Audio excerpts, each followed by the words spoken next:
Olá, muito boa noite a todos e a todas. Sejam muito bem-vindos a essa quarta edição do C-Talks. O C-Talks é uma série de webinars promovidos pela Talents Executive, uma consultoria de recrutamento focada em alta liderança e conselhos que faz parte da holding de recrutamento e seleção Talents Group.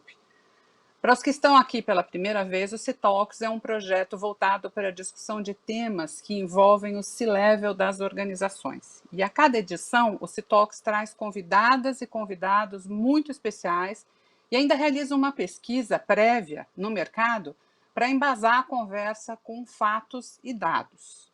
Vocês podem conferir as edições anteriores do C-Talks acessando o site www.c-talks.com.br. Tem muita coisa boa lá das edições anteriores e vai ter de hoje também. Depois, se vocês quiserem, podem compartilhar ou assistir novamente a nossa edição de hoje. Eu sou Júnia Nogueira de Sá, eu fui convidada para mediar o encontro de hoje, vou estar com vocês aqui durante a próxima hora e meia, para discutir um tema muito atual, os benefícios e os desafios da composição de conselhos mais diversos nas organizações. Nós vamos falar de diversidade muito profundamente hoje. Primeiro, eu gostaria de agradecer o convite para estar com vocês aqui ao nosso anfitrião desta noite, o João Márcio Souza, que é CEO da Talents Executive e Managing Partner do Talents Group. O Talents Group, aliás, onde eu sou conselheira desde o ano passado, num conselho muito diverso, 50-50, e eu posso dizer que a experiência tem sido riquíssima, tanto para mim como para o Talents Group, essa diversidade dentro do conselho.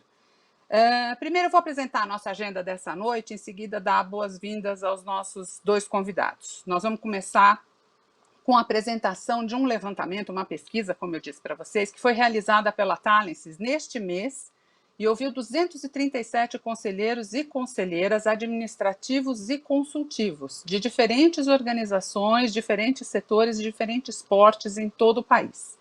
237, portanto, é um número bastante expressivo de respostas para embasar a nossa conversa e a gente perguntou para eles sobre diversidade em conselhos.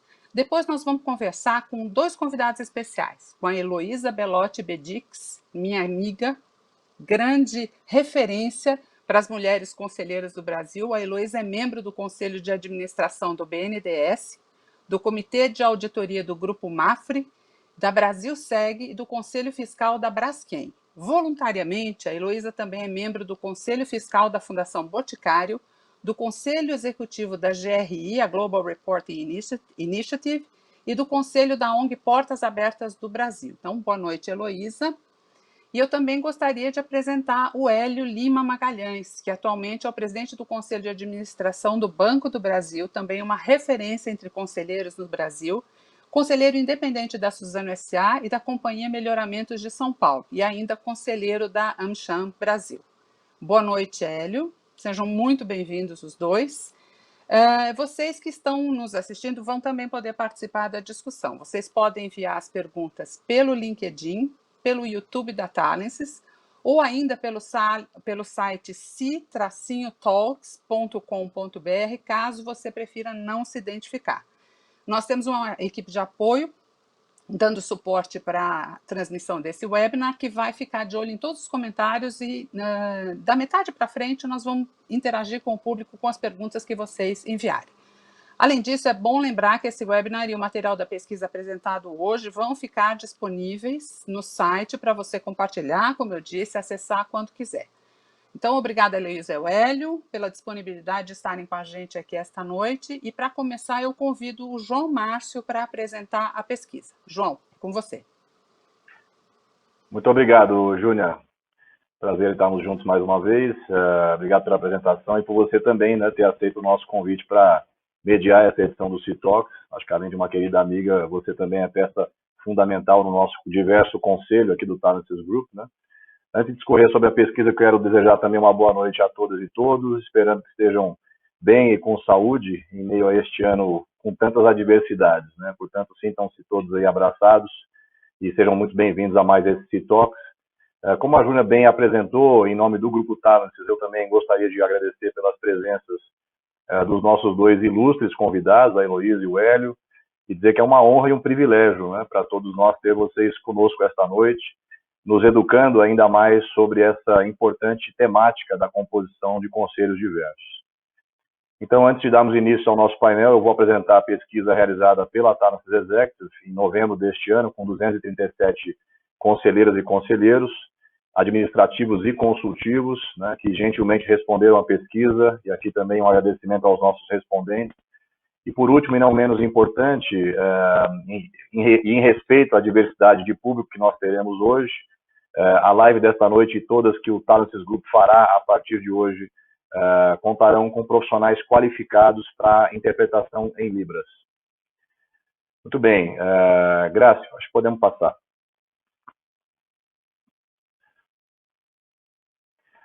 Bom, a pesquisa, como eu comentei, ela foi realizada em novembro de 2020. A amostra, ela contempla 237 conselheiras e conselheiros, administrativos e consultivos. Podemos passar, Graça.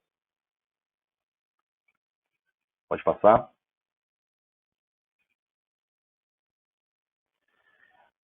Pode passar.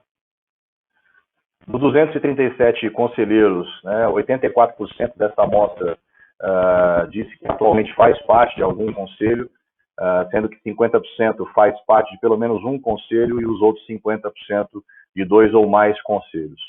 Em termos da modalidade dos conselhos, 37% conselhos consultivos, 33% conselhos abertos ou administrativos e 30% ambos, né, até porque tínhamos mais opções aí de respostas. Né? Pode passar, Graça. Dentro da questão setorial, grande maioria dos conselheiros administrativos e consultivos em setores mais tradicionais, com destaque maior para serviços, 51%, seguido de indústria, 39%, e comércio, 20%. Então, aqui uma amostra que faz bastante sentido, mas já um indicativo de que tecnologia, terceiro setor enfim, já são também setores que começam a absorver boa parte, né, dessa opção ou dessa terceira carreira de conselheiros e conselheiros. Pode passar, Graça.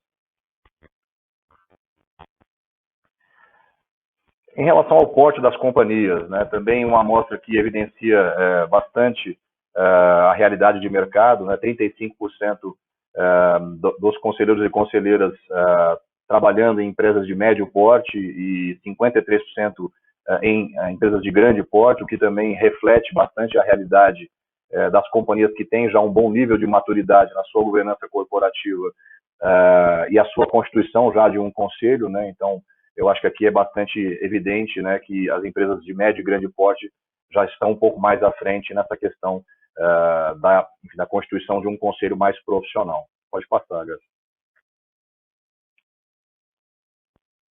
Quando a gente olha para a questão da composição do capital das companhias, né, 25% das empresas, então, capital aberto, nessa amostra de conselheiras e conselheiros, 8% capital misto, e 81% capital fechado, né? O que eu acho que é bastante emblemático e indica fortemente aí essa tendência em crescimento de conselhos consultivos, que é muito a modalidade que existe quando se fala de capital fechado de qualquer porte, em especial médio e grande porte. Né? Quando nós olhamos para a questão do tipo de gestão, né, 100% familiar, 25% da amostra, 62% gestão profissional e 29% gestão mista, né? Então, essa aqui uma combinação com também o perfil, a composição do capital. Pode passar, Graça. Bom, passando agora para uma dimensão já mais, ainda quantitativa, né, mas já falando um pouco mais das respostas que vieram nas perguntas que nós fizemos para os conselheiros e conselheiros, né, aqui, quando foi a última vez, a primeira vez, desculpe, que eles ouviram a respeito, né, do conceito da expressão diversidade em conselhos, o que é bastante significativo, que mais de 50% desses conselheiros e conselheiras comentam que escutaram sobre esse tema há menos de 5 anos, então aqui é uma clara evidência de que é um tema bastante recente, bastante novo, que está sendo discutido, né, e apenas 36% mais de 5 anos aí em contato com essa expressão, esse conceito de diversidade em conselhos. Pode passar, Graça. Quando a gente observa a pergunta em relação à pressão para as organizações criarem composições mais diversas em seus conselhos, de onde vem essa pressão, muito interessante a gente observar que 43% vem da sociedade engajada de forma geral, né? E aqui uma clara evidência também dos tempos que nós estamos vivendo, né? Nós estivemos aí testemunhando a eleição de um novo presidente americano, o Biden, que indica uma tendência do mundo bastante de centro, né? E mais inclusiva.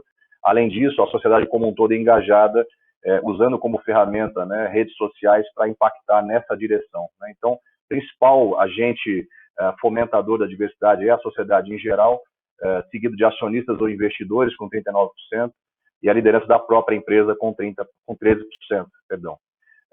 Seguidos de colaboradores, terceiro setor e o governo, e aqui um indicador que eu considero até bastante negativo, né, sendo que 1% é estimulado aí por governo ou setor público nessa direção de composição mais diversa de conselhos. Nós vamos falar um pouco mais à frente aí da questão, certamente, de cotas e leis nesse sentido, então vamos ver como é que vai ser o debate também quando o tema é governo e setor público. Pode passar, Graça. Uma outra pergunta que nós fizemos foi em relação aos 3 aspectos positivos, né, que os conselheiros e conselheiras consideram mais importantes em se ter conselhos diversos, né, na composição diversa de conselhos. O primeiro tema que veio à mesa foi a complementariedade de visões, seguida de inovação e criatividade, e em terceiro, pessoas para fazerem contrapontos. Isso aqui é bastante interessante da gente ler, porque corrobora muito com estudos que nós frequentemente temos acesso, McKinsey, BCG, algumas grandes instituições, né, que comentam, inclusive, que essa questão de complementariedade de visões, inovação e criatividade são, inclusive, fatores determinantes competitivos, né? Empresas que têm esse tipo de diversidade estão à frente da sua concorrência e, como consequência, produzem melhores resultados financeiros. Então, é um slide que evidencia bastante esse tema, né? Pode falar, pode passar. Na sua opinião, os conselhos em que você participa possuem uma composição de integrantes diversa, ou seja, possuem profissionais de diferentes backgrounds setoriais, áreas, departamentos, regiões, culturas, raças, etnia, orientação sexual, gênero e geração? 37% dizem que sim, todos os conselhos que participam têm composições diversas. 31% dizem que sim também, porém não em 100% dos conselhos que participam. Eu acho que aqui a boa notícia é que nós temos aqui 68% indicando que existe a diversidade nos conselhos em que participam, e é claro que nós temos que investigar um pouco mais a fundo o que se entende por diversidade nesses conselhos indicados, né? E 24% dizem que em nenhum deles possui composição diversa. Pode passar, Graça. Na sua opinião, nós pedimos para eles assinalarem, né, 3 aspectos que você considera mais importantes na composição de um conselho.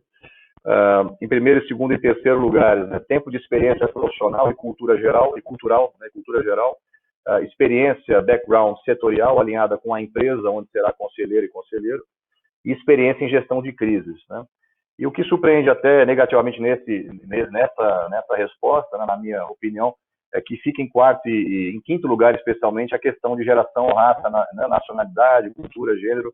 Então, a gente talvez possa concluir aqui que essa amostra que foi investigada traz, obviamente, conselheiros e conselheiros bastante mais tradicionais, né, quando apontam que tempo de experiência, enfim, background e até experiência em gestão de crise sejam aspectos até mais importantes, né, do que esse olhar mais para diversidade como um todo, né? Mas vamos ver um pouco mais à frente também sobre isso, mas eu achei bem interessante esse quinto lugar aí desse slide. Pode passar, Graça. Quais backgrounds abaixo, né, os conselheiros consideram que ainda há poucos conselheiras e conselheiros com este perfil, né, e que seria importante para ter mais diversidade na composição de um conselho, né? E aí era múltipla escolha, e aí, contrário ao slide anterior, né, onde eu afirmei aqui que tratados de conselheiros mais tradicionais, aqui eles apontam, né, que o background de sustentabilidade, por exemplo, em 60%, seguido de tecnologia e digital, né, operações, compras, supply chain, manufatura e engenharia, que são três backgrounds que vieram mais forte para a mesa, né, e que também indicam claramente, né, esse tema, por exemplo, no caso de sustentabilidade, de ESG, que vem sendo já amplamente debatido aí pelo mercado, né. Então, acho que já existe aqui uma mentalidade que foi criada por parte desses conselheiros e conselheiras sobre a importância deste tema, por exemplo, né? E fica, então, em segundo lugar, ou, enfim, terceiro e quarto lugares, a questão de marketing, finanças, né, a parte jurídica, que são tradicionalmente, né, os backgrounds mais comuns de serem encontrados aí pelo mercado, quando se trata de conselhos. Pode passar. De forma geral, perguntando se você acredita que o Brasil ainda possui pouca diversidade em conselhos consultivos ou administrativos. Esmagadora maioria dos respondentes disseram que sim, 83% diz que ainda há pouca diversidade. Enfim, 12% em parte e 5% disseram que não há esse problema da diversidade. Então aqui tem realmente eu acho que é um indicador muito favorável esse de que existe aí a consciência que foi criada no sentido do problema que existe da diversidade hoje nos conselhos, enfim, em geral. Pode passar. Aqui uma pergunta que tende a ser sempre muito polêmica, né? Se estabelecer leis, cotas, etc., no caminho de alcançarmos maior equidade, né? Maior diversidade e inclusão, enfim, se os conselheiros e conselheiras acreditam, né, que isso seja um caminho para mudar a estatística, né? Subir um pouco esses indicadores. 30% disseram que não em relação às leis, aliás, desculpa, 51% disseram que não em relação às leis, 55% disseram não em relação às cotas e 58% disseram sim em relação a metas corporativas, né? Então aqui há uma grande diversidade de opiniões, né, sobre esses três temas, né, leis, cotas e metas, que eu acho que a gente vai poder debater um pouco mais sobre isso no nosso painel. Pode passar. Nós estamos chegando aqui na parte final da pesquisa. Uma outra pergunta que nós fizemos, quais são os 3 maiores desafios em relação à busca e contratação de diferentes perfis para conselhos? Isso é uma pergunta que nós, até como consultores, né, e headhunters, convivemos muito com essa pergunta, né? Os respondentes disseram que diferentes gerações é um dificultador, diferentes backgrounds setoriais, diferentes backgrounds de áreas e departamentos. Aqui a gente volta para aquela percepção de que talvez sejam respostas muito tradicionais, né? E fica lá para o final da fila equidade de gênero, diferentes culturas, nacionalidade, equidade de raça e etc. Então aqui, claramente, uma amostra bastante mais tradicional, né, quando se trata dessa percepção, né, dos maiores desafios de atração, né, ou contratação aí para conselhos. Vamos falar um pouco mais sobre isso também no painel. Pode passar. Eu acho que é isso, gente. A gente conclui, então, essa primeira etapa do nosso encontro. Eu vou passar a bola de volta aqui para a Júnia.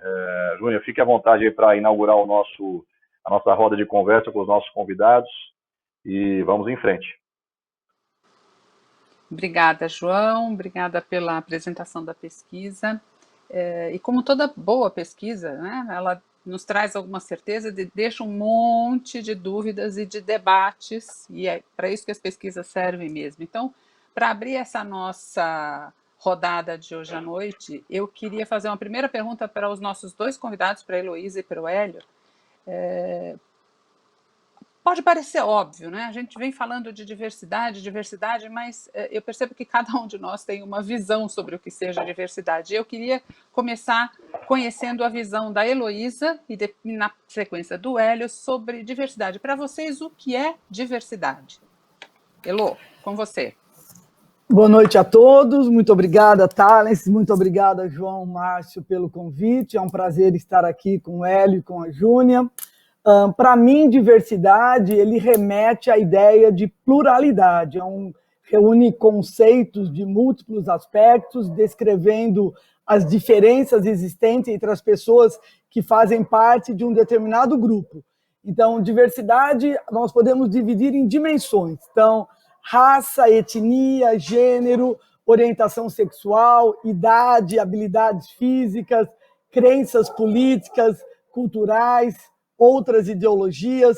Então, nós aqui no Brasil, nós vivemos numa sociedade altamente diversificada. São várias etnias, são pessoas com deficiências, temos grupos LGBT que passaram a ter uma atuação muito forte dentro da sociedade, temos homens, temos mulheres. Então, dentro do mundo corporativo, não é possível nós fecharmos os olhos para essas diferentes etnias e diferentes diversidades que existem. Então, precisamos fazer com que o mundo corporativo aprenda com essas diferenças. Diversidade agrega valor.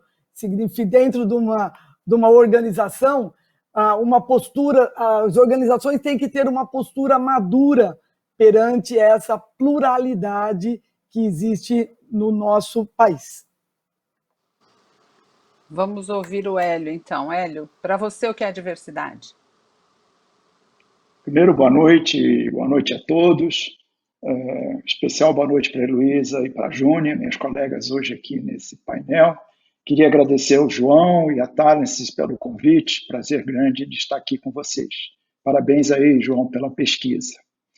Bem, diversidade, além do que a própria palavra diz, diverso, diferente, variedade, multiplicidade, como a Heloísa comentou, é também entender que diversidade é respeitar ideias, respeitar culturas, contextos de vida, vidas distintos, que diversidade, no fundo, enriquece a sociedade. Acho que a Heloísa tocou bem nesse ponto. Quando falamos de empresas, diversidade, para mim, fortalece a competitividade e aumenta a lucratividade. Eu tive a oportunidade de trabalhar muitos anos em empresas multinacionais americanas. Esse tema diversidade já vem sendo discutido há muitos anos. Me recordo que a primeira vez que eu participei de um comitê de diversidade deve fazer aí quase 20 anos. E não se tem mais dúvida do business case, de que diversidade, na verdade, gera resultado. As empresas que têm diversidade, tanto no seu corpo técnico como na sua gestão, são empresas mais inovadoras, são empresas que se adaptam mais rápido às mudanças e, com isso, acabam sendo empresas mais bem-sucedidas. A diversidade, para mim, também é um tema de atitude. É muito mais do que você colocar na parede, aqui se faz diversidade, aqui respeitamos a diversidade, mas é a sua atitude no dia a dia que valoriza a diversidade. E a diversidade, então, através da atitude, é a forma que eu acredito que não só as empresas podem evoluir nesse tema, mas também onde a gente pode ter, vamos dizer assim, a oportunidade de oferecer condições para as pessoas diversas em gênero, em raça, em orientação sexual e assim por diante. Então, é um caso de também se criar oportunidades e, com isso, obter resultados positivos. Muito obrigada, Hélio e Heloísa. O que chama atenção é que a gente está falando de coisas, como eu disse quando fiz a pergunta, que hoje são tão óbvias, né, que há pouco tempo atrás a gente não discutia ou fingia que elas não existiam. O Hélio usou uma expressão muito, muito preciosa que eu queria resgatar aqui. Diversidade é uma atitude, né? 39% dos respondentes da pesquisa disseram, entretanto, que ouviram pela primeira vez o conceito de diversidade em conselhos, e nós estamos falando de uma amostra de pessoas muito bem preparadas, de pessoas muito bem informadas, né? Estamos falando de uma amostra de conselheiros de grandes empresas. Só há menos de 3 anos, essas pessoas dizem que ouviram a expressão diversidade em conselhos e ela entrou na pauta dessas pessoas. Heloísa, por que você acredita que só agora está vindo para essa nossa pauta com mais frequência e com toda essa relevância? Esse tsunami está acontecendo só agora? Júnia, muitas vezes as pessoas, quando são perguntadas sobre diversidade, acabam pensando somente na diversidade de gênero. A diversidade de gênero ela é muito importante, ela agrega muito valor para os conselhos, mas não é só diversidade de gênero. Talvez, na hora da resposta, as pessoas tenham pensado especificamente na diversidade de gênero. Dentro do mundo da governança, já se discute diversidade há muito tempo, todos os tipos de diversidade. Ultimamente, tem havido uma pressão muito grande dos investidores, dos próprios stakeholders, uma pressão BlackRock, CalPERS, Hermes, esses fundos de investimentos globais, eles têm pressionado muito pela questão, principalmente pela questão da diversidade de gênero. E se nós olharmos estudos acadêmicos, estudos de grandes empresas de consultorias, eles também trazem respostas, trazem colocações importantes sobre a importância da diversidade como um todo. Quando a gente fala em diversidade em conselho, nós estamos falando de diferentes experiências profissionais, nós estamos falando de formações acadêmicas complementares, estamos falando da presença de homens e mulheres, ou seja, a diversidade de gênero, e muito mais recentemente, no mundo da governança, passou-se a discutir também a questão de raça, etnia e também as diferenças de faixas etárias, que seria a intergeracionalidade, e também a localização geográfica daquele conselheiro. No mundo da governança, a questão de diversidade é discutida há bastante tempo. Eu acredito que os respondentes tenham, talvez, remetido a esse movimento que está havendo entre os investidores institucionais, os acionistas e os próprios stakeholders. Você mencionou da sociedade engajada. Eu acho que é assim, estamos vivendo uma fase onde os stakeholders estão cada vez mais engajados e cada vez mais pressionando as empresas para que haja uma diversidade. Exatamente, Elô. 43% dos respondentes da pesquisa, dos participantes da pesquisa, disseram que a pressão, que eles acreditam, né, que a pressão vem da sociedade, a pressão tem sido muito forte da sociedade por estruturas diversas. E aí nós não estamos falando só de conselho, a gente está falando de todas as estruturas e instituições que compõem a sociedade. Essa pressão tem sido muito grande. E 39% acreditam que essa pressão vem mais forte por parte dos acionistas e dos investidores. Eu queria ouvir, a gente acabou de ouvir a visão da Elô sobre isso, eu queria ouvir a visão do Hélio sobre esse cenário. Júnia, você vê 43% vem a pressão vindo da sociedade, 39% a pressão vindo de acionistas e investidores. Eu acredito que isso representa muito a realidade de hoje. São pressões externas à empresa, trazendo esse tema como prioridade. Eu acho que, sob o ponto de vista da sociedade, a gente tem visto aí todos os dias exemplos em que a sociedade exige cada vez mais oportunidade para todos. A gente tem visto, essa semana mesmo, tivemos aí exemplos, semana passada, exemplos de temas relacionados com racismo e muito enfoque em termos de oportunidade. Em termos de mercado, eu comentei anteriormente sobre o business case de que diversidade impacta positivamente a lucratividade. Eu não tenho a mínima dúvida que isso já está confirmado. Por isso, eu diria, essa pressão vinda de acionistas e investidores. Os investidores, eles estudam justamente isso, qual é o retorno do investimento que eles vão fazer. Então, eles talvez sejam os que mais defendam, por mais conhecerem resultados de empresas que favorecem diversidade contra aquelas que não favorecem. Eu gostaria de lembrar que, recentemente, a gente começou a ouvir falar em ESG, né, o Environment, Social and Governance, e a tradução para ASG, né, de ambiente, social e governança. O S de social na verdade, talvez mais fortemente representado pela diversidade. Empresas que vão e estão sendo obrigadas a discutir esse tema, focar no tema de ESG, não é só o ambiente, como ser uma empresa que contribui para o ambiente, assim como ter uma boa governança, mas também como é que está contribuindo no S, no social. E eu acredito que a diversidade no S, ela representa o que eu comentei anteriormente, a oportunidade, né, das minorias poderem aproveitar e se desenvolver dentro das empresas, a governança, ter a diversidade como o dia a dia da empresa nas suas decisões, e com isso gerando aí os resultados que tanto a sociedade espera, quanto os acionistas e os investidores esperam. Hélio, muito obrigada. Como a gente está todo mundo aqui falando o mesmo idioma, né, traduzido em Libras aqui pelo pessoal da Libras AB, inclusive, estamos todos muito de acordo. Eu queria, então, subir um patamar nessa discussão e aí perguntar para vocês dois que participam de conselhos grandes, relevantes, importantes, com contextos e desafios diferentes, mas sempre muito importantes e muito grandes.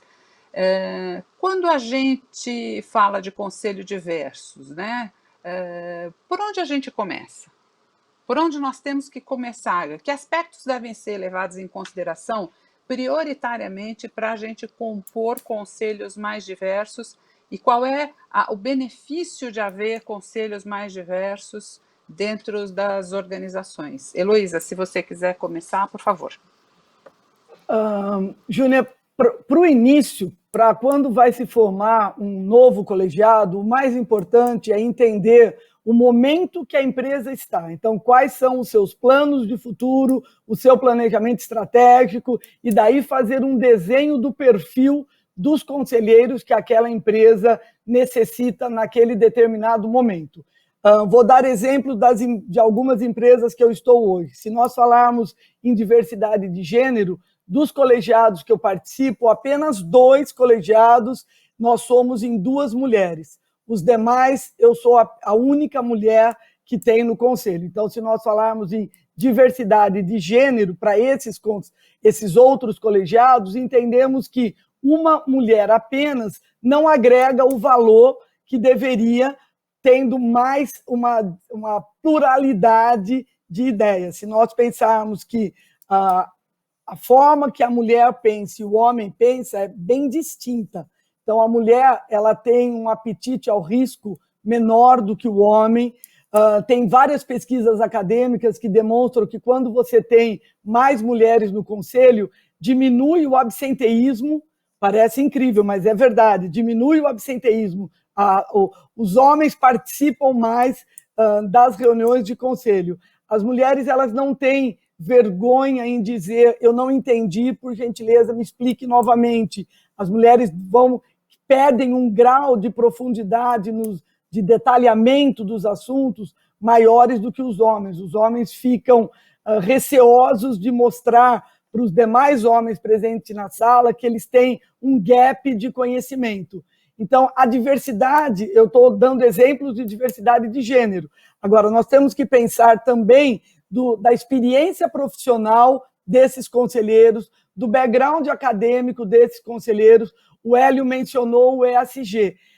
Dos conselhos que eu estou, um conselho, que é o conselho do BNDES, tem uma profissional, que é a Sônia Favaretto, expert em sustentabilidade. Ela passou a integrar o conselho recentemente e foi discutido dentro do conselho da importância que, neste momento, sustentabilidade tem para o Banco Nacional de Desenvolvimento do nosso país. Então, é muito importante que a empresa analise o seu momento, a empresa analise o seu futuro, o seu olhar de longo prazo e monte um conselho com perfis distintos que possam agregar valor para a empresa naquele momento. Hélio, qual a sua visão disso? Como é que a gente começa a montar conselhos mais diversos? Bem, você comentou aí qual é a contribuição, qual é o benefício, né? Eu vi lá que na pesquisa, enriquecer a discussão foi a que mais foi votada lá na pergunta feita, né? Realmente, você ter um conselho diverso, você enriquece a análise, você enriquece a discussão, e, ao final, você acaba fortalecendo as decisões. A Heloísa mencionou a diferença entre os homens e as mulheres. Eu, dentro dessa minha experiência de comitês de diversidades, eu fiz um treinamento sobre, chamava-se inteligência de gênero. Eu trabalhava no American Express em Nova York, quando os seniors da organização fizeram esse treinamento. Gender Intelligence. Até tem um livro que a autora que dá esse treinamento escreveu. Realmente, se você pensar em diversidade de gênero, o homem e a mulher são muito diferentes. Uma mulher numa reunião, ela consegue capturar coisas que os homens não veem, né? A mulher, como bem falou a Heloísa, tende a ser mais conscienciosa em termos de risco, ser um pouco mais detalhista, né? O homem é mais linear, né? Chega numa conclusão muito rápido. A mulher busca uma amplitude maior de informações para chegar nessa conclusão. Então, se a gente usar o gênero como um exemplo de diversidade em conselho, essa discussão fica riquíssima. Respondendo, então, a segunda parte da pergunta, por onde você começa, eu acho que a Heloísa tocou no ponto certo. Depende de cada empresa, eu acho que não existe uma regra. Eu diria até que depende muito de como está essa empresa estrategicamente. Essa empresa está enfrentando um desafio estratégico no seu setor que vai exigir conhecimentos, experiências, talvez os skills, os hard skills sejam mais importantes. Vamos pegar, por exemplo, empresas que estão aí sendo desafiadas com novos entrantes digitais. Então, você certamente vai precisar, no conselho, de pessoas com experiência em TI, em transformação digital, que possam ajudar a questionar a estratégia, a discutir as métricas, a discutir os investimentos e assim por diante. Por outro lado, se você estiver numa empresa em que talvez o desafio maior, eu vou usar um exemplo que eu vivo ou vivi, que a empresa precisa passar por uma transformação cultural. Aí eu acredito que a diversidade individual tem um peso maior, né? Gerações diferentes, né? Até mesmo quando você fala numa transformação digital, você vai precisar no conselho de pessoas com a cabeça, e normalmente são mais jovens, né? Mas é uma transformação cultural, aí eu acho que a diversidade de gênero, de raça, de experiência de vida, de como vive e quais foram as experiências que teve na vida individual, eu acho que ela acrescenta muito. Então, eu concordo com a Heloísa, depende muito de como a empresa está naquele momento e qual é a contribuição que o conselho, sob o ponto de vista de diversidade, tem a dar para a empresa. Muito obrigada, Júnior, Hélio. se eu puder dar uma contribuição a essa tua pergunta, se me permite.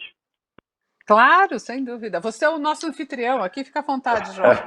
Eu só não queria deixar passar aqui esse comentário que a Heloísa fez da vulnerabilidade, também do Hélio, da questão, por exemplo, do exemplo que ele deu de tecnologia, né? Esses dias eu assisti uma live com a Maxine Williams, né? Ela é a CEO, a Chief Diversity Officer do Facebook. O Facebook tem 3 bilhões, né, de usuários na base e é considerada a empresa mais diversa do planeta quando se fala do público-alvo que ela atinge e dos produtos que ela cria para toda essa diversidade de clientes, né? Então ela trouxe uma frase que eu achei muito interessante, né? Ela diz o seguinte: quanto mais pessoas houver com perspectivas diferentes, isso levará à diversidade cognitiva do todo, né? Então, gerando assim, aí sim, menos vulnerabilidades, capacidade de resolver problemas com menos complexidade, mais rápido e melhor. Então, achei bastante emblemática essa frase que ela trouxe. E ela também trouxe dicas, né, até dentro do tema que você perguntou, de como acelerar, como montar esses conselhos diversos. Ela trouxe aqui 5 pilares, né, de atração e retenção para a diversidade e inclusão. Depois eu posso até disponibilizar isso para o público no nosso chat aqui. E ela comenta o seguinte: o primeiro passo, na verdade, é ter dados, ou seja, você analisar e compreender o seu ecossistema e o seu problema nesse sentido. Então, você ter dados nesse sentido, né? E aí partir para a atração. Então, pensar em estratégias para encontrar e contratar talentos diversos, né? Isso vale para todos os níveis, né? Feito essa contratação, um terceiro pilar que é desenvolver, e aí ela fala que é treinar, desenvolver e reter esses talentos, para que a empresa não perca força nesse sentido, ou não perca atração, né? Desenvolvido os talentos, quer dizer, a parte de inclusão, então ela fala incluir, e aí vem uma questão muito central que eu acho que é integrar a perspectiva diversa em tudo que você faz, né? Ter diversidade e inclusão no centro de tudo que você faz. E aí promover, né? Onde ela comenta que diversidade e inclusão precisa estar ligada ao alto escalão. Então, o acionista, o conselho, o CEO, o VP de recursos humanos, quer dizer, diversidade e inclusão tem que estar no coração da estratégia organizacional. Então, achei muito, muito interessante quis compartilhar isso com todos que estão aí nos assistindo, né? Porque também eu trago aqui uma frase que eu escutei de um coach inglês que eu tive, muito sênior, né? E também coach e conselheiro de várias grandes empresas globais, que ele comentava o seguinte, né? Líderes drivam cultura e cultura irá drivar o resto, né? Então, eu acho que isso é bastante forte, esse statement também, nessa questão da mudança de cultura que precisa começar a acontecer para a gente chegar nesse objetivo de maior diversidade e inclusão. João, eu vou aproveitar que você trouxe esse tema para aterrissar um pouco e te fazer uma pergunta como headhunter, né? Você é um headhunter especializado em buscar executivos C-level no mercado e ajudar as empresas a encontrar bons conselheiros e boas conselheiras. Qual é o principal desafio, olhando a sua cadeira de headhunter? Qual é o principal desafio que você encontra para compor conselhos diversos hoje? Onde é que está o problema? Tá. Bom, eu vou me ater muito aqui à perspectiva do consultor, tá, Júnior? Do headhunter, do problema que o headhunter encontra, né? Então, acho que o primeiro desafio ele é mais estrutural, né? E muitas conselheiras e conselheiros que entram em contato comigo perguntando como é que eu faço, eu quero estar em conselhos, mas eu não sei como, é via headhunter, é via empresa, é via network. Então, eu acho que tem um primeiro tema aqui que é mais estrutural, que é a baixa maturidade, na minha opinião, do tema de conselhos no Brasil, né? Eu não me refiro aqui às companhias abertas, tá? Então, é fato que o tema ainda é muito jovem, é fato que tem sido criado aqui um grande banco de dados de conselheiros e conselheiras até certificados, né? Então, a Heloísa teve até ontem no IBGC, tem lá os conselheiros CCI, CCIE. Eu até, numa ocasião, conduzindo um processo seletivo para conselho, tive acesso a esse banco de dados, então tem ali mais de 1.000 pessoas, né, cadastradas, de várias naturezas e especializações, né? Então, tem aqui uma dimensão que tem um banco de dados, existe aqui um número maior de instituições certificadoras nascendo, né, e certificando conselheiros, né? Então, eu acho que exceção aquelas companhias que, por regulação, já têm conselhos constituídos, né, também tem aqui o nascimento, né, a criação dessa consciência sobre os benefícios de se ter um conselho consultivo, por exemplo, nas fechadas, né, orientando, então, as decisões estratégicas, né, da companhia. Então, essa dimensão da questão estrutural, Júlia, é o que eu chamo aqui de baixa maturidade no tema de conselhos. Está sendo criado um mercado novo de trabalho para conselheiros e conselheiras, né? E aí, até você endereçar a diversidade e inclusão nesse sentido, já é um outro capítulo, né? Um outro desafio que nós enfrentamos é ter fatos e dados, né? Ou seja, nós estamos aqui munidos de fatos e dados, e aí em grande escala, né, e de credibilidade sobre diversidade e inclusão, que sirva de base para a gente poder, na hora que tiver um contato com um acionista, né, estimular essa discussão e perguntar, né, como é que ele vê esse tema, né, como é que ele está, enfim, como é que esse tema é tratado naquela organização, né? Uma terceira dificuldade que nós enfrentamos aqui, muitas vezes, diante de uma oportunidade de contratar um conselheiro ou uma conselheira, de fato existir um conselho, né? Então, muitas vezes eu chego em empresas, eu tive um exemplo desse outro dia até, que na verdade não era bem um conselho, era um conselho de acionistas, né? Então, tinha ali muita execução e pouca orientação estratégica. Então, tem aquela máxima do IBGC, né, Heloísa, que é o nose in, hands off, né? Então, você tem várias modalidades de composição aqui de conselho que muitas vezes não são aqueles conselhos bem constituídos, isentos, né, profissionalizados. Então, quando eu chego diante de uma situação como essa, eu pergunto qual é a maturidade da sua governança, do tema de conselho, é oportuna essa discussão, é viável essa amostra de conselho para a gente conseguir influenciar, então, na direção da diversidade, né? Então, essa é uma terceira dificuldade. Uma outra, que eu acho que é bastante frequente, Júnior, e não é culpa de ninguém, é na minha opinião, a baixa educação, né, sobre o tema de diversidade e inclusão por parte dos tomadores de decisão, né? Então, a gente precisa lembrar aqui que hoje quem está no comando das organizações, né, e nos conselhos não necessariamente foram aí educados, né, ou o que eu chamo aqui de alfabetizados no tema da diversidade e inclusão. Então, até nem seria justo culpá-los, né, exclusivamente por essas estatísticas ainda muito tímidas, né? Então, tem um trabalho enorme aqui, né, que é esse desafio de educar os stakeholders, e não é apontar o dedo, mas sim educar, influenciar e expandir a mente, né? Eu acho que é preciso que a mente do investidor, do acionista, né, do CEO e da alta liderança seja expandida, né? Já dizia o Einstein que ela não volta ao seu tamanho original, né? E que a consciência, então, sobre os benefícios de se ter uma população mais diversa seja criada. Aí a pergunta é como influenciar, como conscientizar, como desconstruir, então, esses modelos mentais, né, para aí, então, falarmos de estratégias e planos de ação em diversidade e inclusão. E tem acho que uma sexta questão estrutural, né, que é justamente ligada à nossa indústria, né? Os mandatos que são direcionados, então, para os headhunters. Pouca coisa vem para nós, né? Então, headhunters trabalham muito pouco posições em conselho, né? E aí é uma questão muito até estrutural, porque isso é muito feito por afinidade, né? Os conselhos abertos têm muito esse lado mais, claro, mais político, sim, mas contratam por expertise e reputação muito ilibada de mercado. Mas a questão, por exemplo, de conselhos consultivos é muito por afinidade. O meu amigo é quem eu conheço, quem vai me indicar, uma pessoa que possa me ajudar com esse problema, né? Então, passa pouco na mão do headhunter. Eu acho que há muito espaço para profissionalizar ainda mais esse modelo de contratação. E aí, quando vier mais para nós, né, eu acho que a gente consegue também, já que nós estamos conectados com o alto escalão mais frequentemente, influenciar mais fortemente nessa direção.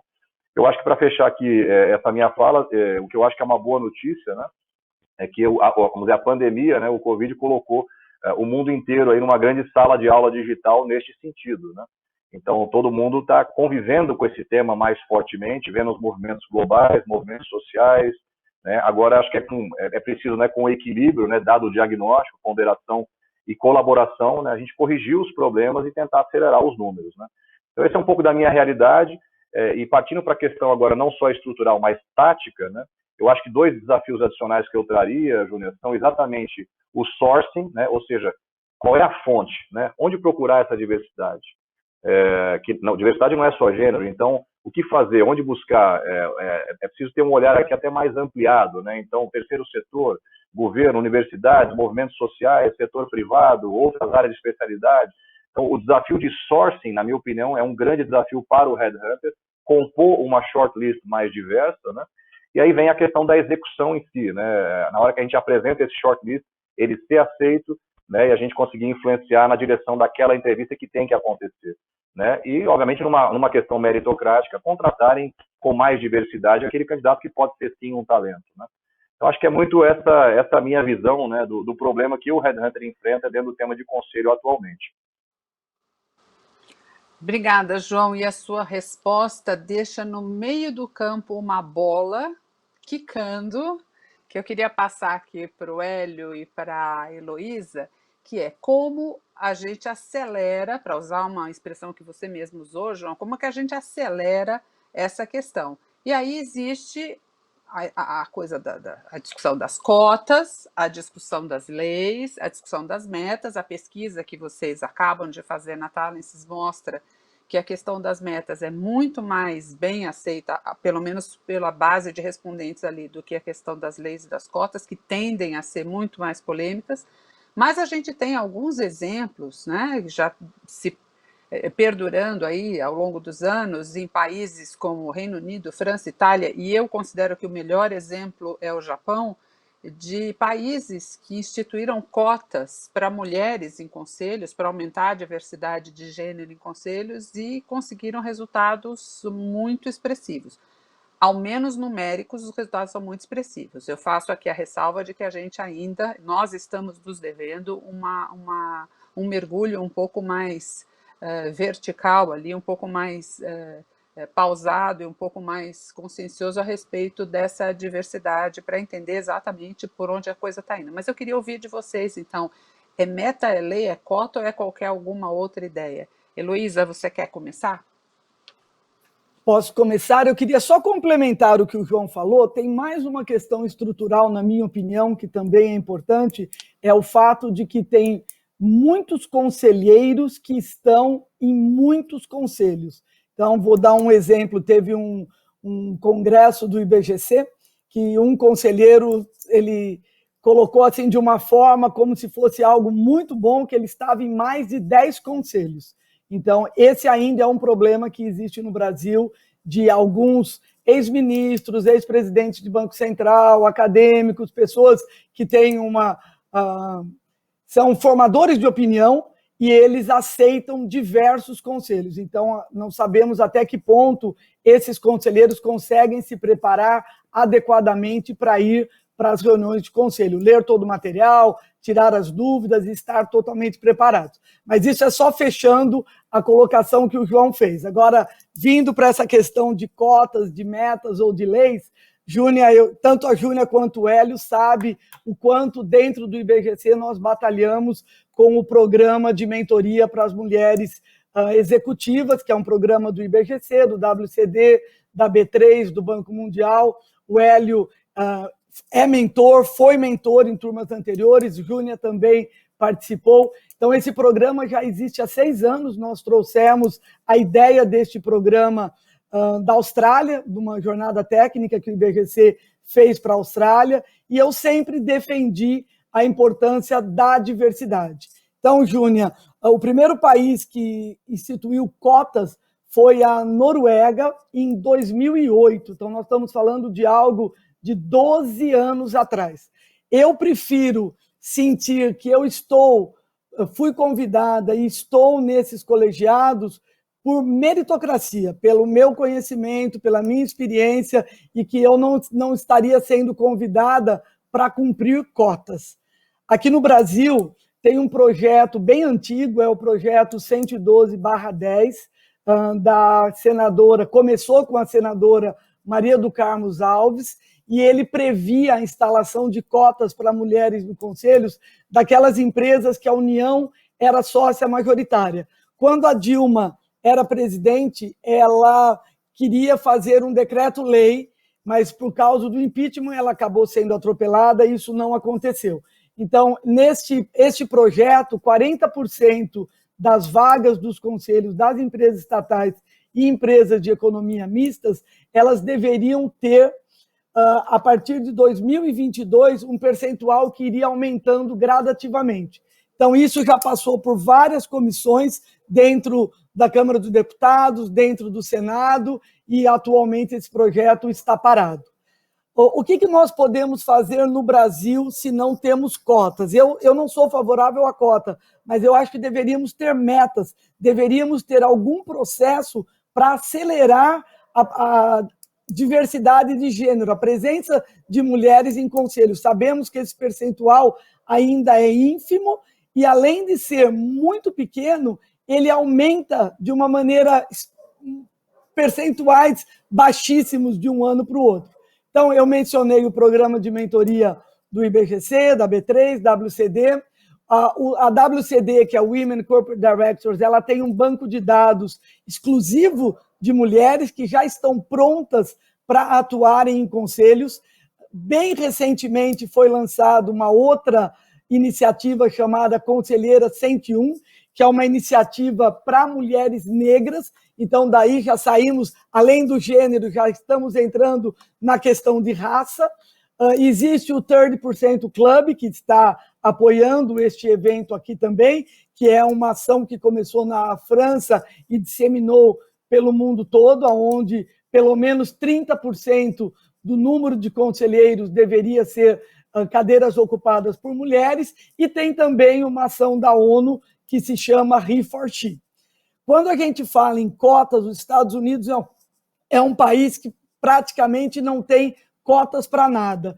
No final de 2018, o estado da Califórnia lançou um projeto que acabou virando lei e que, a partir de 2019, as empresas com pelo menos 5 membros no conselho, eles têm que ter 2 mulheres até o final do próximo ano, até final de 2021. E aquelas empresas que têm conselhos com mais ou 6 conselheiros, eles necessariamente precisam ter 3 mulheres. Então, lá é o estado da Califórnia, é uma questão de cotas mesmo, mas eu entendo que nós deveríamos ter algum processo de metas para acelerar essa diversidade de gênero dentro das empresas brasileiras. Muito bom, obrigada, Heloísa. Foi super esclarecedor e realmente eu participei do programa de mentor, fui uma mentorada do programa do IBGC com a WCD, IFC e a B3 agora, e realmente mudou a minha vida passar por esse programa. Então, esse tipo de ação tem resultado prático demonstrado, né? Hélio, eu queria ouvir você um pouco sobre isso também. Ok, eu também, ainda bem que nós concordamos aqui, esse tema cota, algumas vezes ele fica um pouco quente. Eu também não acredito que a imposição de cotas vá resolver o problema. Eu vejo que é como atacar a consequência e não talvez a causa. Eu creio que a criação de oportunidades, então falamos aqui de mulheres, tá certo? A oportunidade para as mulheres crescerem nas suas carreiras e com isso se capacitarem para serem conselheiras competentes é uma solução que talvez demore mais, mas eu não tenho dúvidas de que é a melhor solução. A Heloísa mencionou que não deve ser confortável uma pessoa achar que foi convidada ou indicada por uma questão de cota. Eu acho que é muito mais satisfatório você ser convidado pela sua competência, pela sua experiência, pela sua contribuição. Então, a pergunta é, o que nós podemos fazer para acelerar, né, Júnior? Essa pergunta que você me faz. Eu acredito que começa dentro da empresa. Uma boa experiência que eu tive foi, toda vez que você tiver uma posição gerencial aberta, você deveria ter um percentual mínimo de mulheres candidatas àquela posição. Isso nos obrigava a buscar potenciais candidatos para aquela posição, mulheres. Eu vou usar esse exemplo, que eu acho que é bastante ilustrativo, do Citibank. O último cargo executivo que eu tive, eu fui CEO do Citi aqui no Brasil, e o Citi tinha essa meta para os executivos nos negócios, né? Eu tinha uma meta aqui no Brasil de tantas mulheres candidatas para uma vaga gerencial. Quando eu era presidente aqui, o Citi tinha negócios em 21 países entre América Latina e Caribe, América Central e Caribe. Desses 21 países, 12 eram comandados por mulheres. Olha que coisa fantástica. De 21, mais da metade, o presidente do Citibank era uma mulher. Vou dar um exemplo para vocês. Nós tínhamos aqui uma vice-presidente de produtos que se reportava para mim. Hoje ela é a presidente do Citi no Equador. É um business menor, eles estão ajudando ela a fazer uma carreira de CEO, começando com um business pequeno. Eu não tenho a mínima dúvida, essa moça ela é peruana, muito competente. Eu não tenho dúvida nenhuma que quando ela chegar na minha fase de vida, voltar lá para o Peru, ela vai ser convidada para vários conselhos. Por quê? Porque ela teve uma experiência riquíssima, experiência internacional, experiência executiva, foi CEO de banco, então ela vai estar totalmente preparada para chegar lá. Então, eu acho que esse caminho é um caminho melhor para todo mundo, é melhor para a empresa, é melhor para o candidato, assim por diante. A dica que eu dou é de que você não pode desperdiçar as oportunidades. Ou seja, toda vez que tem uma vaga, seja no nível gerencial da empresa, seja nos comitês do conselho, que é uma boa forma de alguém chegar ao conselho, e seja no conselho, que essas oportunidades, quando elas surgirem, que as pessoas devam refletir. Será que aqui eu não encontraria uma mulher que pudesse atender às necessidades da posição, do comitê ou do conselho, e com isso eu estaria aumentando a diversidade. Vou usar alguns exemplos do Banco do Brasil. Assumiu a questão de 2 meses um novo presidente e ele deu uma declaração que ele estava comprometido com a diversidade, coisa que eu lá como presidente do conselho tenho batido com uma certa frequência. Pois bem, na semana passada foi nomeada presidente da Brasilprev, que é uma empresa subsidiária do Banco do Brasil, uma mulher. Foi nomeada diretora de tecnologia, a área de tecnologia do Banco do Brasil, vocês podem imaginar, é uma área imensa, foi indicada uma mulher. Então, eu acho que o André Brandão, presidente do Banco do Brasil, ele falou, temos duas, evidente que essas decisões passaram pelo Conselho também, mas partiu dele a iniciativa de aproveitar essas duas oportunidades para promover mulheres para posições gerenciais. Essa moça que assumiu, eu chamo de moça porque é mais jovem do que eu, né?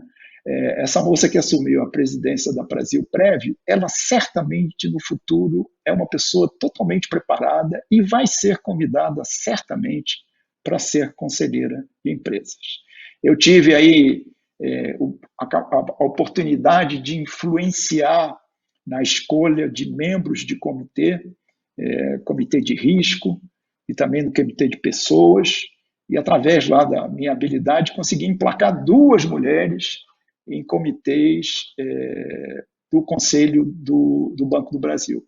Então, eu acho assim, não perca a oportunidade. Toda vez que tiver uma vaga, é a chance que você tem de promover, de atrair, de construir a diversidade que você precisa. Muito obrigada, Hélio. A vontade política move o mundo, né? Quando você tem vontade de atuar na transformação, você acredita na transformação, tem a vontade de atuar na transformação, você efetivamente começa a transformar o mundo.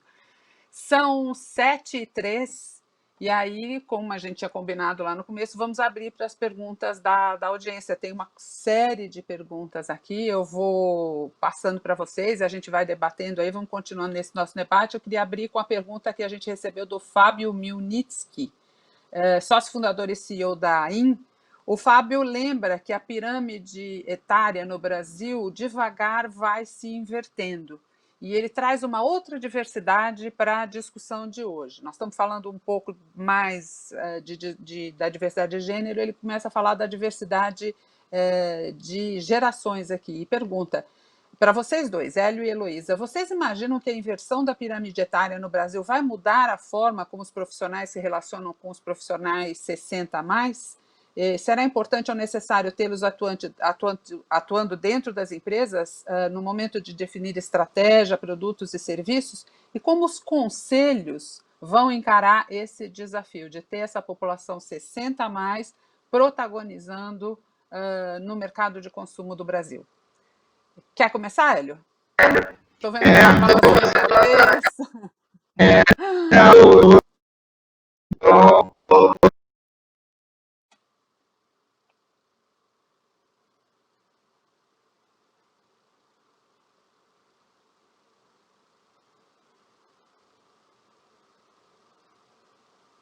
Nós estamos com um probleminha aqui na transmissão com o Hélio, ele vai entrar e sair de novo, então eu vou passar a pergunta para a Heloísa, enquanto a gente aguarda ele voltar.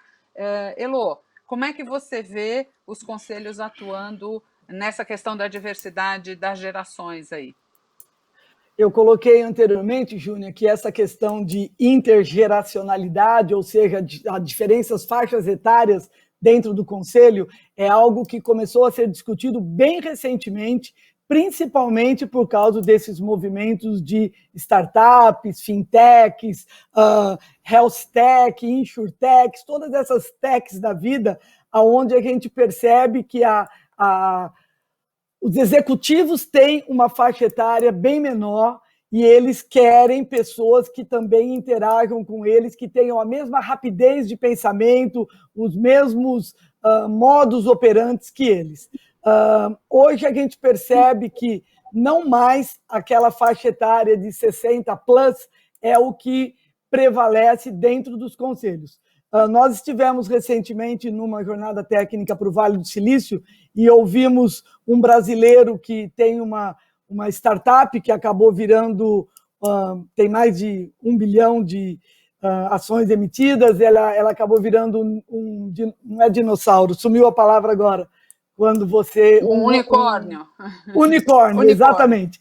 Exatamente, acabou virando um unicórnio, e ele disse que ele tinha um conselho, esse conselho ele se reunia uma vez cada 4 meses, cada 6 meses, e quando ele precisava, ele pegava o telefone, ligava, mandava um WhatsApp ou ligava do celular dele para o conselheiro e tirava a dúvida do que ele precisava. Então, a gente percebe que está mudando. Este ano de pandemia já foi um ano de grandes mudanças para os conselhos. Eu estou, desde março, na nossa casa, no interior do estado, participando de reuniões quase que diárias, totalmente virtuais. Eu não tive nenhuma reunião presencial de nenhum dos colegiados desde o final de março. Então, a gente vê que o modus operandi foi mudando. E a gente percebe também a presença já de pessoas mais jovens participando dos conselhos. Esta diferença de pensamento, principalmente nessas empresas de tecnologia, elas requerem pessoas mais jovens, sim. O mix é sempre importante, então a diversidade, até a diversidade da faixa etária, também é importante. Hélio, só deixa eu complementar, desculpa, Opa, que o Hélio voltou. Hélio, gostei muito de ouvir você falar que 2 cargos importantes dentro do conglomerado do Banco do Brasil passaram a ser ocupados por mulheres. Parabéns para vocês. Muito obrigado. Vocês estão me ouvindo agora? Sim, muito bem. Opa, deu um problema aqui, acabou a pilha do meu, acabou a carga do meu iPad, tive que mudar. Isso quer dizer que eu estou ficando tempo. Né? Não tem problema. 2020 foi o ano em que a gente aprendeu a fazer live, ter que carregar as coisas, onde estão as tomadas, a iluminação, comprar aqueles anéisinhos de luz, etc. Hélio, você quer comentar essa questão dessa inversão da pirâmide, como colocou o nosso perguntador aí, o Fábio, como é que isso, o Conselho... o Fábio Milnitsky, como é que a gente tem que atuar dentro do Conselho com isso, assim? Eu acho que existem os 2 problemas, né? Você tem o lado do atender um público jovem, com conselheiros muito velhos, né? E depois, como é que a empresa vai atender essa faixa dos mais idosos? Eu vejo, por exemplo, a transformação digital, o João pode talvez complementar com a experiência dele, tem sido um desafio de muitas empresas. E, na grande parte, os conselheiros que viraram conselheiros baseados na sua experiência não viveram nos seus negócios esses desafios tecnológicos que hoje nós estamos vivendo. Então, tem sido difícil encontrar pessoas com experiência que possam contribuir como conselheiros com conhecimento na parte digital. A própria pesquisa mostrou isso também, que TI e digital era uma dos mais procurados e que tinha dificuldade de encontrar. A faixa etária mais velha, eu acho que depende muito da empresa, do cliente, né? Depende muito da empresa e do seu público-alvo. Aí, de novo, o mix e a diversidade é a solução para esse problema. Eu estou num conselho que nós somos conselheiros independentes, mas tem lá os conselheiros controladores, que são todos de uma certa idade para cima. E quando nós tivemos que discutir uma nova posição de um conselheiro independente, nós trouxemos um jovem que vive aí o dia a dia, ele já trabalhou em 2 startups. Aí eu me pergunto, ele estava preparado para ser conselheiro? Talvez não, mas a visão dele e o conhecimento que ele traz ajuda significativamente nas discussões.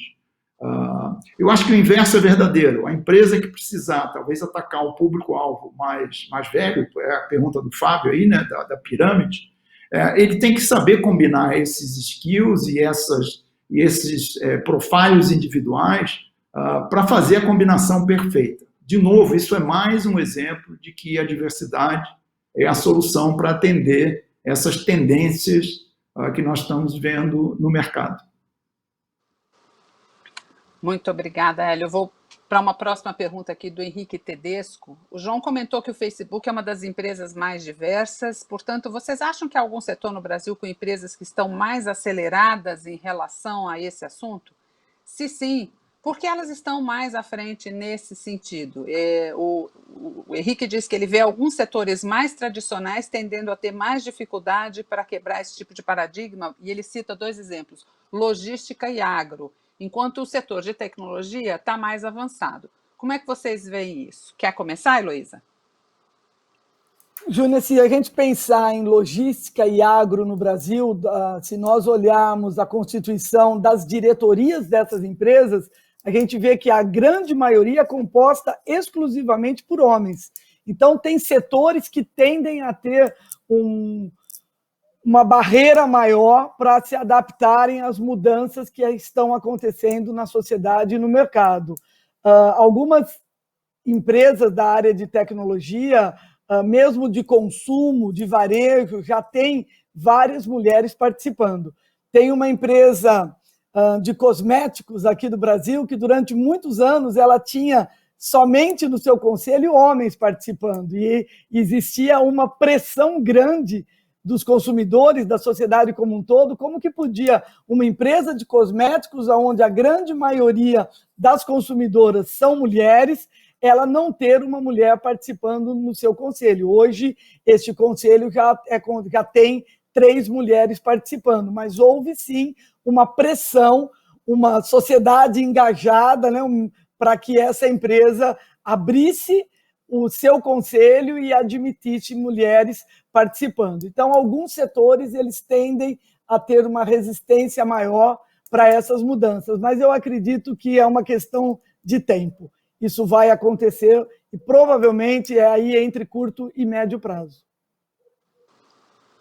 Hélio, queria passar a bola para você agora, aquela bola que fica quicando aqui. Sim, tradicionalmente algumas carreiras atraem mais homens do que mulheres e vice-versa, né? Eu que trabalhei muitos anos no mercado financeiro, o setor bancário é um exemplo.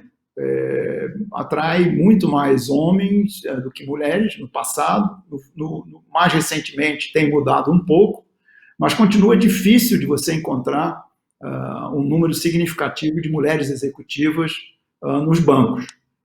Se vocês olharem no management, né? No nível de gestão, são poucas.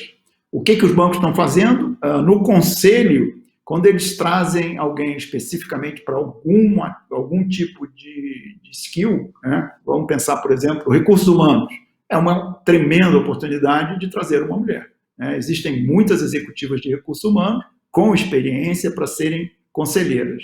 Então, eu acho assim, estão se transformando. Eu acho que muitas empresas que eram mais homens do que mulheres estão acontecendo. Eu acho que tecnologia é um exemplo muito interessante. Eu me formei em tecnologia e as mulheres começaram a invadir a área de tecnologia, muito bem sucedidas, por sinal. As mulheres têm características que levam a elas a serem muito bem sucedidas. Então, nós estamos vendo aí no topo das empresas mulheres já assumindo posições muito importantes na área tecnológica. Eu não tenho dúvida que se a gente fizer uma previsão que daqui a 10 anos, as mulheres terão uma dominância significativa em funções de tecnologia, principalmente na parte de desenvolvimento de software, desenvolvimento de sistemas, que as características da mulher eu acho que se encaixam muito bem com esse tipo de atividade. Então, de novo, é um processo em evolução. Onde eu vivi, infelizmente, bancos, eu não conheço nenhum banco que o tesoureiro seja uma mulher, né? Se vocês encontrarem um, me avisem, porque eu vou usar aqui como exemplo, né? Ou como exceção. Mas está começando a transformar. Nós já temos aí a Silvia Coutinho, presidente do UBS, já temos mulheres em posições executivas muito importantes dentro dos bancos, mas não é fácil. Quando eu fui convidado para o Banco do Brasil, para ser o presidente do conselho, me pediram também nomes para conselheiros de banco, né? O controlador do Banco do Brasil é o governo e ele tem outros bancos. E eu indiquei, consegui emplacar uma mulher no Banco da Amazônia, por sinal, hoje ele é presidente do conselho, Andréa Leonel, eu tenho certeza que vocês conhecem ela. Então, é assim, sempre que tiver uma oportunidade, vamos tentar encaixar. E as próprias empresas, através das suas metas, vão ajudar nessa pulverização de mulheres em posições executivas e em posição de conselho, né? João, tem uma pergunta rapidamente aqui. Comentar. Só queria comentar rapidamente a pergunta do Henrique, né? E aí também de novo sobre a ótica do Headhunter, que ele pergunta se existem alguns setores que estão mais acelerados nessa questão da diversidade, né? Se comparado a outros. Quando nós chegamos num cliente, né, para atender algum cliente, eu faço 2 perguntas, né? Primeiro, qual é o setor que você atua, né? Obviamente, qual é o seu ambiente competitivo. Então, eu acredito que aquelas empresas que vão estar mais à frente nesse tema da diversidade e inclusão são aquelas que são mais desafiadas no ponto de venda, ou seja, ciclo de venda de produto. Então, quando você olha uma empresa mais tradicional, bens de capital, commodity, agro, indústria em geral, né, se compara-se isso a bens de consumo, né, FMCG como um todo, e você vê que esse é um pessoal que bate meta todo dia, margens apertadas, olha o varejo, por exemplo, né? você certamente vai observar que a evolução em todos os aspectos, né, deste negócio mais desafiado e de ciclo de venda mais curto daquele produto, ele vai ser muito mais inovador, reativo ou proativamente, né? Essa é a minha percepção como consultor aí desses vários setores, né? Eu tenho uma orientação mais forte para consumo, life science, mas eu já recrutei para vários setores antes desse meu foco atual, né? Então eu vejo que, sim, eu observo muito mais inovação, velocidade, né, onde você tem um ambiente competitivo mais forte, né, e mais desafio no ponto de venda. Eu queria aproveitar exatamente, você estava adivinhando a próxima pergunta, João. A Márcia Santana faz uma pergunta aqui que eu vou ler para você e depois, se a Eloy e o Hélio quiserem comentar, fiquem à vontade. Sabemos que para chegar ao conselho, as etapas anteriores precisam ser feitas por um profissional. Ninguém desembarca num conselho, estreia num conselho. Seja um homem, mulher, negro, PCD, homossexual, vocês acham que o caminho é acelerar primeiro as pessoas a ocupar essas vagas até chegar ao conselho? Como é que vocês acham que essa escalada deve acontecer para desembocar no conselho? João, quer começar? Com a sua perspectiva de headhunter e de que conselheiro, aconselhador, eu diria, de várias empresas nesse tema. Como chega lá? Eu acho que tem uma premissa básica que é preparo, né, Júnior? Uma coisa é a sua preparação, a outra coisa é a sua, vamos dizer, o seu ingresso nessa possibilidade, né? Que aí depende de uma série de coisas, além do seu background, da sua formação acadêmica, preparo técnico de idiomas, visão estratégica de mercado e, obviamente, do seu network. Como eu comentei anteriormente, a indicação para conselho ela é feita muito por afinidade. Então, se tem um conselho que eu dou para muitos conselheiros e conselheiras que me procuram, invista pesadamente no teu relacionamento, no seu network, para que você possa estar mais na vitrine e mais candidato ou candidata a essas oportunidades em conselho, tendo feito claramente aí o trabalho de base. Tá? Então, essa é um pouco da minha visão aí desse ingresso aí para posições de conselho. Né? Agora, quando a gente olha para o tema anterior que foi discutido aqui de cotas, metas e legislação, né, sobre isso, eu, com todo respeito aí, discordo um pouco do Hélio na questão de não ser necessária essa questão de cota. Eu acho que eu vivi nos Estados Unidos quando eu estava em high school, né? E eu escutei uma vez uma frase muito interessante que os Estados Unidos não é um país desenvolvido, a Inglaterra ou a Alemanha, porque o povo é educado, mas é porque o povo é muito bem fiscalizado. Né? Então eu acho que tem que haver aqui um arranque mais forte, né? Quando se fala, não é e ou, né? Ou cota, ou meta, ou legislação. Então, eu acho que tem que ter né? Então, legislação aplicável, isso nos Estados Unidos é uma realidade muito forte, então depois eu convido vocês a entrarem num site que é o eeoc.gov, um site americano que fala, que é o US Equal Employment Opportunity Commission, né? Então, lá eles têm leis pesadas e que realmente obrigam, né, forçam as companhias a investirem mais nesse tema, né, de diversidade e inclusão. Eu acho que ter uma legislação criada, muito ampliada, aplicada, né, aí sim, com cotas estabelecidas, para que você possa, então, ampliar essa base e abrir esses espaços, eu tenho absoluta certeza que vão haver muitas pessoas de raças, gêneros, etc., talentosas, né, que a gente não conhece ainda, que se dadas essas oportunidades e criados esses espaços, com toda certeza nós vamos ampliar muito os candidatos ali ao C-Level amanhã e as posições de conselho. Então, eu sou totalmente a favor, né, e é uma opinião particular, né, dessa questão, dessa combinação, né, de instrumentos fomentadores ou aceleradores aí, de mais diversidade indo para cima. Né? Mas, de novo, voltando para a pergunta, eu acho que alcançar uma posição de conselho, tendo por base, né, que você se preparou para isso, né, é muito uma estratégia de go-to-market desse candidato. Eu acho que é muito o seu network pessoal, é você frequentar eventos, lugares de relacionamento onde esse tema é discutido. Então, aí você vai estar muito mais na vitrine, né, e candidato a essas posições que possam existir. Né? Essa é um pouco da minha visão aí do que eu acompanho diariamente aqui no meu dia a dia. Tá? Heloísa, para voltar para você, eu queria reenquadrar essa pergunta que eu fiz para o João. Como é que a gente sai, quando estamos falando de diversidade, como é que a gente sai da discussão e vai para o campo da ação? Que papel tem o CEO, que papel tem os acionistas, que papel tem os próprios conselheiros para sair da discussão e partir para a ação? Como cada um de nós aqui, eu queria estender essa pergunta para o Hélio também, e nós já estamos indo para a reta final aqui do nosso Talk. Como é que vocês veem sair da discussão e ir para a ação hoje. Heloísa, quer começar?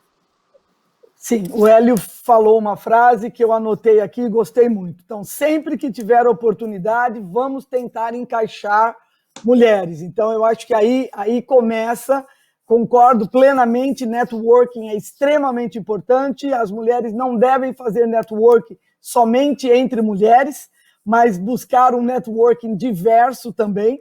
Engajamento, acho que a sociedade engajada, nós falamos logo no início do webinar, a importância de se ter stakeholders engajados, toda a sociedade engajada, discussões, Júnia, como essa que nós estamos tendo aqui, então, webinar discutindo a importância da diversidade, tem vários headhunters que colocam que eles não aceitam fazer um processo de recrutamento se o cliente falar que ele não aceita mulher.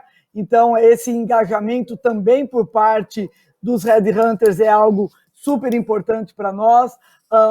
Como eu mencionei anteriormente, os fundos de investimento, BlackRock, Hermes, estão todos preocupados em ter mulheres nos conselhos, então estão nas empresas investidas, eles estão pressionando para que tenha uma diversidade, para que tenha principalmente essa diversidade de gênero. Eu acho que são esses processos, são essas ações que nós podemos fazer para nós sairmos da discussão teórica e irmos para a prática. Então, eu falaria que, para mim, isso seria o mais importante. Hélio, de quem eu anotei algumas frases muito bacanas aqui, anotei da Heloísa também, foi muito rica, está sendo muito rica nessa noite aqui. Qual é a sua visão sobre isso? Sair da discussão e ir para a ação, qual é o caminho? Você perguntou o papel do CEO, dos acionistas, dos conselheiros. Eu acho que o papel de todos é o mesmo: incentivar a diversidade, promover o debate, né? Esse tipo de discussão ele auxilia muito a compreensão das pessoas sobre a importância do tema diversidade. Eu acho que, eu já comentei anteriormente, aproveitar as oportunidades que surgem de vagas abertas. Eu acho que criar dentro da empresa fóruns de discussões associadas a esse tema, né? O americano chama muito de network, né? O Women Network, quer dizer, o network das mulheres, para que elas aprendam com aquelas que já estão mais adiantadas na carreira. Eu acho que promover essa discussão, esse debate, é a forma para se chegar no objetivo principal, que, na minha opinião, seria a empresa ter dentro da sua cultura uma âncora que é a diversidade. Aí sim você pode dizer que você chegou lá no ponto ideal, do seu ponto de vista de aproveitar a diversidade como um fator de competitividade. Eu converso com algumas pessoas que até já tive essa discussão em conselhos, que falavam, isso a gente faz só para mostrar que faz, né? Então, eu aconselho a esses, que se tiver alguém ouvindo a gente que ainda não estão convencidos, eu sugiro, né, que se aprofundem no tema, que comecem a observar os exemplos, que visitem esses sites, alguns foram mencionados aqui hoje, porque esse tema ele não é um tema passageiro. O ESG é mais uma onda que nos empurra na direção das empresas se tornarem cada vez mais focadas nesses três elementos, né? No ambiente, no social e na governança. O acionista é o rei e ele vai pressionar. Então, se a empresa ainda não acredita, vai ter um dia que ela vai ter que acreditar, ou seja, por bem, ou seja, por ter tido uma experiência muito negativa. João, como é que sai da discussão e vai para a ação? Eu até comentei já um pouco sobre isso, né, daqueles 5 pilares aí que eu dei como exemplo aí da Maxine Williams, né, da CEO do Facebook. Eu acho que, Júlia, tem muito simples para mim o processo. Eu acho que o primeiro pilar é educação e treinamento. Eu dou como exemplo o próprio Grupo Talences. Nós tivemos aqui, nós todos sócios, diretores, executivos da companhia, nós somos muitos, né? Nós tivemos treinamento a esse respeito. né, e nós tivemos a nossa mente aberta, né, porque nós não éramos treinados ou não sabíamos o que falar, como falar os do's and don'ts desse tema, né? Então é um risco hoje muito grande você achar que sabe falar do tema e sair falando bobagem, né? Então nós fomos treinados aqui por uma querida amiga, que é a Cris Kerr, que talvez você conheça, e recomendo até o nome dela. E eu acho que esse é o primeiro passo, quer dizer, olhar para esse board, né, esse conselho, esse acionista, esse investidor, esse private equity, e todos numa sala ali falando, né, como o Hélio colocou, amplamente aí desse tema, promovendo esse encontro, né, e educando, né, alfabetizando, né, nesse tema da diversidade e inclusão. A mente vai sair expandida e vão se identificar os benefícios disso, né. Eu acho que as empresas poderiam sim colocar no seu headcount a contratação de um CDO, né, um Chief ou uma Chief Diversity Officer, que seja ali o dono ou a dona daquele processo e vai estimular a companhia nessa direção e vai fiscalizar todos nessa direção, como o Hélio bem colocou algumas vezes, né? Sempre que houver uma oportunidade, vamos lá, vamos tentar, vamos ver se tem disponibilidade de pessoas que possam expandir ainda mais o nosso olhar sobre diversidade, né? E, consequentemente, colocar esse tema no coração da estratégia da companhia. Né? E como consequência ter o bom e velho walk the talk, né, Júlio? Não pode ser para inglês ver, não pode ser na parede, não pode ser para ficar bonito, imagem, reputação em rede social. Isso aí para mim não é efetivo, né? Então eu acho que tem que ter uma escolha, uma mudança de mindset, de cultura genuína, né? E aí eu acho que o tempo, como eu até comentei anteriormente, o tempo está a nosso favor. O mundo já está indo nessa direção, não tem mais espaço no mundo hoje para extremos, né? A indicação política é totalmente de centro, né, e totalmente de inclusão, enfim, amplamente falando, né? E eu acho que, eu até termino a minha fala também trazendo mais uma das frases que eu gosto, né, da Maxine, que ela falou o seguinte, né, e diria isso para esse conselho, para esse board, né? Você pode tomar decisões mais rapidamente por meio de uma equipe menos diversa, ou você pode demorar um pouco mais, mas tomar decisões melhores por meio de uma equipe mais diversa.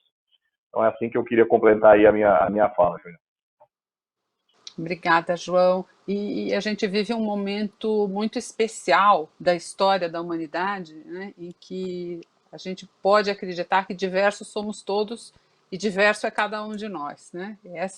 Esse é um momento que, olhado no futuro, vai ser muito interessante ver essa onda dentro da qual nós estamos, que é tão rica e que é tão importante para que cada um possa ser só aquilo que é, né? Gente é para brilhar, né? Olha, infelizmente são 19h29, eu tenho que encerrar a nossa quarta edição do C-Talks. Eu agradeço muito a Heloísa, que eu queria só fazer um comentário aqui. A minha passagem de executiva para conselheira tem muito a ver com a generosidade da Heloísa. Eu considero a Heloísa a minha madrinha nessa minha jornada de conselheira, a pessoa que me acolheu, me recebeu, me ensinou, me deu o primeiro passo da minha educação como conselheira, a quem eu sou extremamente grata.